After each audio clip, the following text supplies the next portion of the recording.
Hello learners, this is Puneet Kapoor and we are doing IPC. तो हम कर रहे थे जर्नल एक्सेप्शंस, जो कि आज हम ख़त्म कर देंगे क्योंकि अब आज हमारे पास सिर्फ बचे हैं सेक्शन 103 टू 106 और बीएनएस देखें तो 41 टू 44 आई गेस 41 टू 44। तो चलो शुरू करते हैं। अभी हमने अपनी पिछली क्लासेस में क्या देखा कि जो राइट टू प्राइवेट डिफेंस है वो हमें क्यों दिया गया, क्योंकि जो गवर्नमेंट है वो हर जगह नहीं हो सकती हमारे राइट प्रोटेक्ट करने के लिए। तो उसने अपनी एक पावर हमें डेलीगेट कर दी कि हम अपने आप को खुद प्रोटेक्ट कर सकें। और उसमें हमने बेंथम की लाइंस भी देखी थी कि जो लोग हैं वो क्रिमिनल्स हैं वो इंडिविजुअल पावर से ज़्यादा डरते हैं लॉ से अगर कंपेयर करें तो इसीलिए गवर्नमेंट ने डेलीगेट कर दिया अपनी पावर कुछ हमें। अब हम उसका एक्सटेंट देख रहे हैं, हम किस हद तक कर सकते हैं प्राइवेट डिफेंस में, हम क्या क्या कर सकते हैं। तो उसका एक्सटेंट हम देख रहे हैं 96 से 106 तक, जिसमें 105 तक हमने देखा कि अगर हमारी बॉडी के अगेंस्ट कोई ऑफेंस हो रहा है तो हम क्या क्या कर सकते हैं। अब जिसमें 102 तक हमने देखा कि बॉडी के अगेंस्ट अगर कोई ऑफेंस हो रहा है तो हम क्या क्या कर सकते हैं। अब हम सेक्शन 103 से देखेंगे कि अगर कोई ऑफेंस प्रॉपर्टी के अगेंस्ट हो रहा है तो उसमें हम क्या क्या कर सकते हैं। तो सेक्शन 103 और बीएनएस का section 41, when the right of private defence of property extending to causing death. तो हम प्रॉपर्टी बचाने के लिए डेथ कब कब कर सकते हैं, प्रॉपर्टी को प्रोटेक्ट करने के लिए हम डेथ कब कब कर सकते हैं। तो देखो इसमें क्या क्या है। सबसे पहले अगर सामने वाला जो है वो कर रहा है रॉबरी, ठीक है। अब रॉबरी होता क्या है, रॉबरी होता है जो भी हमारे प्रॉपर्टी वाले ऑफेंसेस है ना, जैसे कि थेफ्ट, हाउस ब्रेकिंग वगैरह, डकैती। तो रॉबरी होता है उसमें एक एलिमेंट एक्स्ट्रा यूज हो जाता है कि बॉडीली ऑफेंस भी जुड़ जाता है साथ में। तो प्रॉपर्टी ऑफेंस के साथ साथ एक बॉडीली ऑफेंस भी जुड़ जाता है, मतलब हमारी बॉडी को भी थ्रेट देते हुए कोई अगर कुछ चोरी कर रहा है, हमारे हाउस के साथ ट्रेस पास कर रहा है, अगर डेडली वेपन्स वगैरह ले जाके, ठीक है, तो वो हो जाती है robbery. Secondly house breaking by night. तो हाउस ब्रेकिंग बाय नाइट के लिए पहले हमें पता होना चाहिए ना कि हाउस ब्रेकिंग क्या होती है। तो देखो हाउस ब्रेकिंग ये प्रॉपर्टी ऑफेंस हम सारे आगे डिटेल्स में पढ़ेंगे, लेकिन अभी मैं आपको बता देता हूँ। हाउस ब्रेकिंग ना 6 तरीके से होती है। पहला कि आप कोई एक पैसेज बना रहे हो अपने आप और उसके थ्रू एंटर हो रहे हो एक जगह पे, ठीक है, अपने बनाए हुए पैसेज से किसी जगह पे एंटर हो रहे हो, हाउस में ही हाउस ब्रेकिंग है तो घर पे एंटर हो रहे हो। दूसरा एक पैसेज है जो कि मेंट नहीं था अंदर आने के लिए, लेकिन आप उससे एंटर हो रहे हो, फॉर एग्जाम्पल आप विंडो से अंदर आए।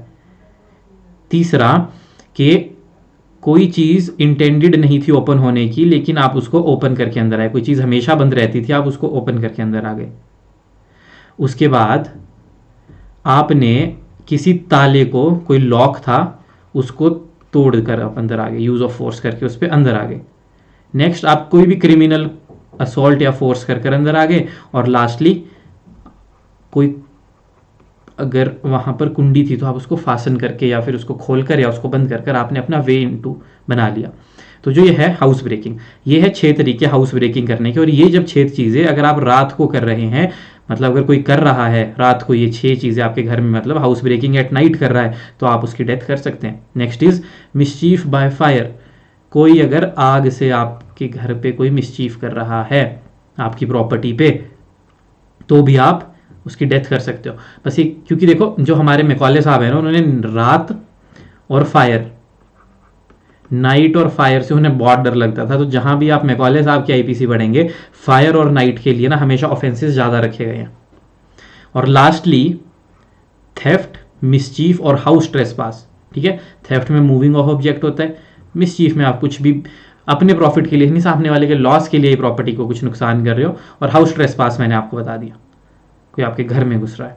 तो अगर ये चीज़ें कुछ लोग कर रहे हैं, थेफ्ट, मिसचीफ और हाउस ट्रेसपास, प्लस इसमें एक और चीज़ भी है, प्लस ये देखो यहाँ से, plus reasonable apprehension of death और ग्रीवियस हर्ट अगर आपको उस एक्ट के साथ है, मतलब इन जो रॉबरी, अगले पेज में देखते हैं, जो robbery, house breaking by night और मिसचीफ बाय फायर है, इसमें आपको और किसी चीज़ की ज़रूरत नहीं। अगर कोई कर रहा है तो आप डेथ कॉज कर सकते हैं, लेकिन अगर कोई नॉर्मल थेफ्ट, नॉर्मल मिसचीफ और हाउस ट्रेसपास कर रहा है, उसमें एक एडिड एलिमेंट आ जाता है कि आपके ऊपर रीजनेबल एप्रीहेंशन ऑफ डेथ और ग्रीवियस हर्ट है साथ में, तभी आप उसकी डेथ कर सकते हो। अगर ये एलिमेंट नहीं है एडिड एलिमेंट तो नहीं कर सकते, ठीक है। तो जो अगर हम देखें सेक्शन 100 में, जहाँ पे हम बॉडी ऑफेंसेस में कर सकते थे, तो सेक्शन 100 और 103 में क्या डिफरेंस दिखेगा आपको? देखो सेक्शन 100 में था, जो वर्ड यूज हुआ था वो था असॉल्ट, कोई ऐसा असॉल्ट जिससे आपको वो 7 चीजें हो रही हैं, जहाँ 7 खून माफ थे। यहाँ पर वर्ड क्या है? रीजनेबल एप्रीहेंशन, तो यहाँ पर स्कोप वाइडर है, रीजनेबल एप्रीहेंशन। यहाँ असॉल्ट की बात नहीं की, थोड़ा पीछे ही रह गए उसमें से, ठीक है। तो यहाँ पर आप डेथ कॉज कर सकते हो। प्लस आपको एक और चीज क्या याद रखनी है, 99 की जो एक्सेप्शंस थी वो, ठीक है। 99 की क्या एक्सेप्शंस थी? Public servant official duty, private servant official duty, recourse to police, और रीजनेबल हार्म ही करना है जितना जरूरी हो। तो ये सब जो थे ये भी ध्यान में रखना है। तो जो 100 और 103 हैं इनको पढ़ना हमेशा 99 के साथ। 100 में असॉल्ट यूज था, 103 में रीजनेबल एप्रीहेंशन है, और यहां पर हम डेथ कॉज कर सकते हैं किसी भी इंसान की अगर वो ये ऑफेंस कर रहा है आपके अगेंस्ट। अब आते हैं सेक्शन नंबर 104 पे। तो सेक्शन नंबर 104 क्या कहता है? सेक्शन नंबर 104 आईपीसी का एंड 42 बीएनएस का, when the right extend to causing any harm other than death. अब देखो ये वाले मतलब मान लो 103 की सिचुएशंस नहीं है, ऑफेंस कोई भी है 103 के अलावा वो कुछ कर रहा है, ठीक है। तो अगर 103 के अलावा कुछ कर रहा है तो राइट टू प्राइवेट डिफेंस जो है वो वॉलंटरी कॉजिंग डेथ तक नहीं जाएगा। तो मतलब आप वॉलंटरी किसी की डेथ नहीं कर सकते, इनवॉलंटरी हो जाए तो अलग बात है, वॉलंटरी नहीं कर सकते। तो वो कहां तक होगा? Any other harm than death, any other than death. तो डेथ के अलावा और कोई हार्म आप कर सकते हो to wrong doer subject to the restrictions of 99। तो ये रिस्ट्रिक्शंस थी ना, रिकोर्स टू पुलिस है तो पुलिस के पास जाओ, और रीजनेबल हार्म ही करना है, उससे ज़्यादा नहीं करना जितना नेसेसरी है। उसके बाद आते हैं सेक्शन नंबर 105 पे। तो 105 क्या कहता है हमें कि कब हमारा राइट टू प्राइवेट डिफेंस जो है वो शुरू होता है अगेंस्ट प्रॉपर्टी, कमेंसमेंट और कॉन्टिन्यूएंस कब तक चलता है। तो बस कमेंसमेंट और कॉन्टिन्यूएंस की बात है इसमें। तो देखो इसमें अलग अलग ऑफेंसेस के अकॉर्डिंग बताया हुआ है। तो सबसे पहले है पैरा 1 में अगेंस्ट थेफ्ट। तो ये कब से कब तक है? The right begins when reasonable apprehension of danger to the property arises, जैसे ही रीजनेबल एप्रीहेंशन है प्रॉपर्टी को, and until the offender has affected their retreat with property, और जब तक वो प्रॉपर्टी लेकर चले नहीं गए तब तक, और until the property has been recovered, और until the assistance of the public authorities have been obtained. तो देखो वही बात है, या तो वो चले नहीं गए, रिट्रीट वापस नहीं चले गए, या आपको प्रॉपर्टी वापस नहीं मिल गई, या फिर असिस्टेंस ऑफ पुलिस आप जब तक नहीं मांग पाए तब तक आपका राइट टू प्राइवेट डिफेंस चलता है। Second against robbery, the right continues as long as the offender is causing और अटेम्प्ट टू कॉज डेथ, जब तक रीजनेबल एप्रीहेंशन है, क्योंकि रॉबरी में तो आपको डेथ और हर्ट और रॉन्गफुल रिस्ट्रेंट की एप्रीहेंशन होती है, ये एडिड एलिमेंट है ना उसमें प्रॉपर्टी ऑफेंस के साथ, बॉडी ऑफेंस वाला। तो जब तक वो फियर प्रसिस्ट कर रहा है तब तक वो चलता रहेगा।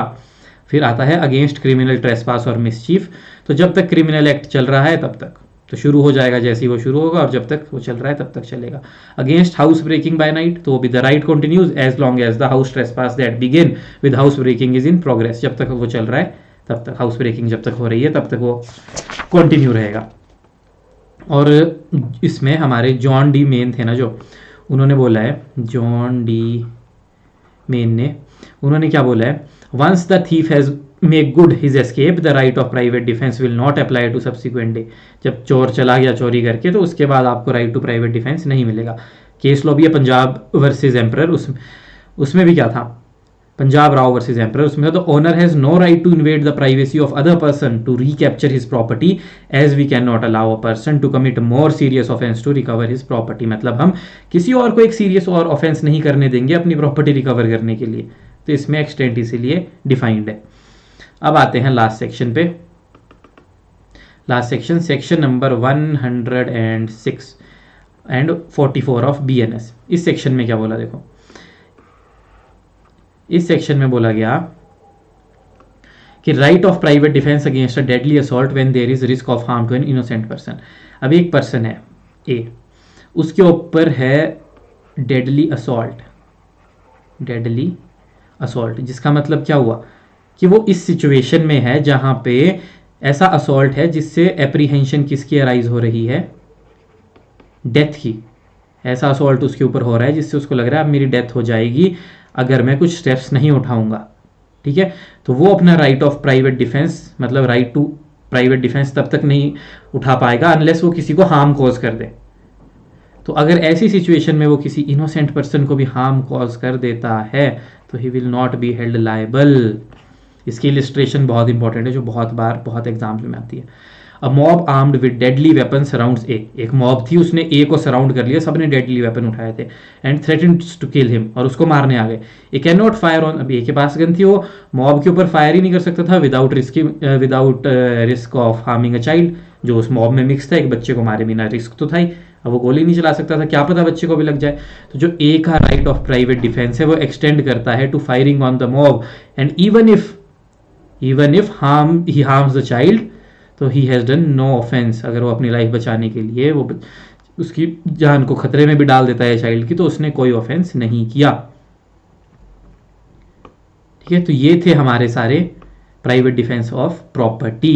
103 में हमने देखा डेथ कब कर सकते हैं, तो डेथ थी अगर रॉबरी हो, हाउस ब्रेकिंग बाय नाइट हो, robbery, house breaking by night, mischief by fire, plus theft, mischief या फिर house trespass, plus added element of reasonable apprehension of death. तो हम कर सकते हैं किसी की भी डेथ कॉज। 104 में बोला डेथ के अलावा क्या क्या, अगर डेथ के अलावा बाकी चीज़ें कब कर सकते हैं, नॉट डेथ, उसके अलावा कुछ भी कर सकते हैं। कब, अगर 103 और 99 की एक्सेप्शंस को ध्यान में रखते हुए जो बाकी जो चीज़ें बच गई उसमें हम कर सकते हैं any other harm than death. 105 में हमने देखा कब शुरू होगा, कमेंसमेंट एंड कॉन्टिन्यूएंस। और 106 में हमने एक अलग चीज़ देखी जहां पर हम अपनी जान नहीं बचा सकते किसी एक इनोसेंट को हार्म किए बिना, तो वहां पर हमें दिया जाएगा राइट कि हम अपने आप को प्रोटेक्ट करने के लिए ऐसा एक्ट कर सकते हैं जिसमें चांसेस हैं कि किसी इनोसेंट को लग जाए। ज़रूरी नहीं आपकी इंटेंशन नहीं होनी चाहिए उसको मारने की, चांसेस है कि लग जाए, लेकिन अपने आप को बचाने के लिए आप मार देते हो किसी को। तो ये हमारे हो गए जर्नल एक्सेप्शंस ख़त्म। तो जर्नल एक्सेप्शंस हमने देखी, ये हर एक सेक्शन पे अप्लाई होती है। ये हमने देखी जो शुरू हुई थी हमारी 76 से और चली 106 तक। इसमें हमने बहुत तरह की देखी, जैसे कि justified by law, bound by law, जजेस के एक्ट, ऑफिशियल ड्यूटी में, ऑर्डर ऑफ जजेस। उसके बाद हमने देखे बीच में अगर कोई एक्सीडेंट हो जाए या ग्रेटर हार्म को बचाने के लिए कोई कुछ कर दे। उसके बाद हमने देखा 7 ईयर्स का चाइल्ड, उसके बाद देखा 7 to 12 ईयर्स के चाइल्ड। उसके बाद हमने देखा लीगल इंसैनिटी। लीगल इंसैनिटी के बाद हमने जो देखा वो था वॉलंटरी इंटॉक्सिकेशन। फिर हमने देखा जो कि थी वॉलंटरी इंटॉक्सिकेशन। उसके बाद हमने देखा कंसेंट। कंसेंट में जहाँ हमने देखा कि अगर आपने डेथ का भी कंसेंट है, या उसके बाद हमने देखा डॉक्टर्स क्लॉज। फिर हमने देखा कंसेंट का मतलब चाइल्ड और इंसेन पर्सन के केस में गार्डियन कंसेंट दे सकते हैं। फिर हमने देखा कि कंसेंट होता क्या है, तो उसमें नेगेटिव डेफिनेशन दी थी कि कंसेंट होता क्या नहीं है, वही फियर और मिसकंसेप्शन में जो दिया हो। उसके बाद विदाउट कंसेंट हम कब कर सकते हैं, तो वॉलंटरी नॉन फिट इंजुरिया की एक्सेप्शन वाला था ये, जहाँ पे हम उसकी लाइफ को बचाने के लिए कर देते हैं। उसके बाद हमने देखा communication made in good faith. Communication के बाद हमने देखा कि अगर कोई ड्यूरेस के अंदर कोई काम कर रहा है। और लास्टली वहाँ पे हमने देखा था ट्रिफल्स, छोटी मोटी चीज़, पेटी ऑफेंस है तो कोर्ट उसको अकाउंट में नहीं लेता है। उसके बाद हमने देखे राइट ऑफ प्राइवेट डिफेंस जो कि चला 96 से। प्राइवेट डिफेंस 97 में बताया 2 तरह का होता है। फिर 98 में अनसाउंड वगैरह के अगेंस्ट, 99 में एक्सेप्शंस, 100 में आ गया बॉडीली में आप कब किसी की डेथ कॉज कर सकते हो, 101 में आ गया डेथ के अलावा एनी हार्म, 102 कब शुरू होता है कब ख़त्म होता है, कमेंसमेंट कॉन्टिन्यूएंस। फिर उसके बाद आ गया 103 जहाँ पे प्रॉपर्टी में डेथ कर सकते हैं, 104 जहाँ पे डेथ के अलावा एनी अदर हार्म कर सकते हैं, 105 कॉन्टिन्यूएंस एंड कमेंसमेंट, एंड 106 एक स्पेशल केस जहाँ पे आप हार्म कर सकते हो अगर अपनी लाइफ आपकी डेंजर में और आपके पास कोई चारा ही नहीं है, you have no other escapes. आपको अगर अपनी जान बचानी है तो आपको रिस्क लेना पड़ेगा किसी और को मारने का, तो 106 में भी आप बच जाएंगे। तो ये थी जनरल एक्सेप्शंस। अब हम शुरू करेंगे नेक्स्ट क्लास में हमारी आईपीसी के ऑफेंसेस पर से। अब हमने जनरल एक्सेप्शंस देख लिया, अब हमें पता है कब इंसान को पकड़ नहीं सकते। अब नेक्स्ट क्लास से हम शुरू करेंगे बॉडी ऑफेंसेस। तब तक के लिए इतना ही। Thank you. अगर किसी को कुछ पूछना है तो कमेंट बॉक्स में कमेंट कर दे। Thank you.